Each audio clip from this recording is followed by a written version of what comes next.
The minimum amount of energy an organism needs to sustain life is called basal metabolic rate, and the amount of energy used to move the body is called activity energy expenditure.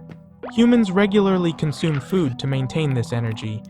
However, if you're suddenly faced with a situation, such as being stranded, it can become difficult to eat. In this situation, would an obese person be able to survive starving for longer than a thin person? An adult male weighing 70 kilograms stores about 161,000 kilocalories of energy in his body. His energy, depending on his activity level, needs for the day range from 1,600 kilocalories to 6,000 kilocalories, so, in theory, he has enough energy stored in his body to last him between 1 and 3 months. Of course, it's not like you can survive on nothing. You'll still need to consume water, salt to maintain your body fluids and electrolytes. So, let's at least talk about it in the context of eating. During the first day without food, your body will start to break down carbohydrates, which are the energy stored in your body. As you become more depleted, you won't be able to get the glucose from the breakdown of carbohydrates, which can be dangerous if your blood glucose levels drop too low and you experience symptoms of hypoglycemia. The brain, in particular, uses glucose as an energy source, so it needs to keep enough glucose in the blood. As a result, the human body makes maintaining blood glucose a primary goal of survival. The problem is that because of the efficiency of our energy reserves, we store most of it in the form of fat, which can hardly be converted into glucose. In any case, preserving as much protein as possible is important for survival, so we shift our energy sources away from carbohydrates and toward fat and protein. Looking at it day by day, your blood glucose drops on the first day of starvation, and your liver starts to use triglycerides from stored fat to start gluconeogenesis. Since the body doesn't have enough blood glucose to get energy, it switches its primary energy source to fat and protein. This is what happens when you break down protein in your muscles and use it for energy.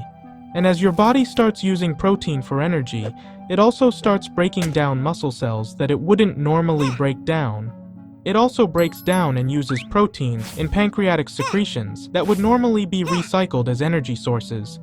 But if you break down too much protein and lose too much muscle, you're not going to survive, so you want to minimize muscle loss. So after about 3 days of starvation, the liver starts breaking down fats to make what's called ketone bodies.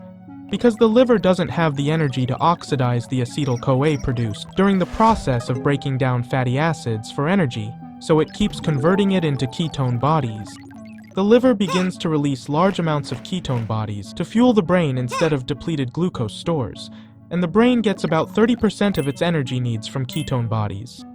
The heart, kidneys, and muscles also begin to use ketone bodies as a source of energy. If the period of starvation extends beyond a few weeks, the liver becomes more efficient at synthesizing ketone bodies from fat and becomes the brain's primary energy source. The brain reduces the amount of glucoses from around 120 grams to 40 grams per day, and protein breakdown from 75 grams initially, after weeks, to around 20 grams to get adapted to starvation. But triglycerides also deplete at some point.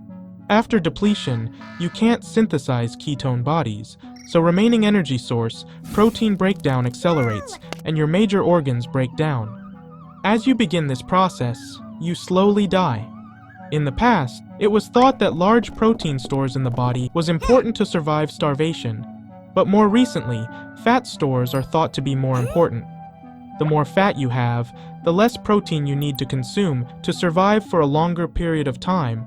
So, in theory, an obese person with a lot of fat should be able to survive starvation longer. Also, in a distress situation, obese people have an advantage in maintaining body heat, which means they need less energy.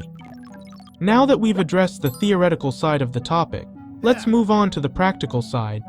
Surprisingly, the physiology of starvation has been well studied until recently, because you can use people on hunger strikes and things like that as research subjects. A 1998 study published in the British Medical Journal found that after 60 hours of fasting, normal weight people began to actively break down protein, while obese people did not. And when a person loses more than 10% of usual body weight, the medical monitoring is required, and the rate of weight loss was faster in normal weight people than in obese people, so medical monitoring was required sooner. This was also true in studies with mice. When comparing normal and obese mice in a starvation situation, the obese mice adapted to the situation by changing their metabolism and hormone concentrations more quickly.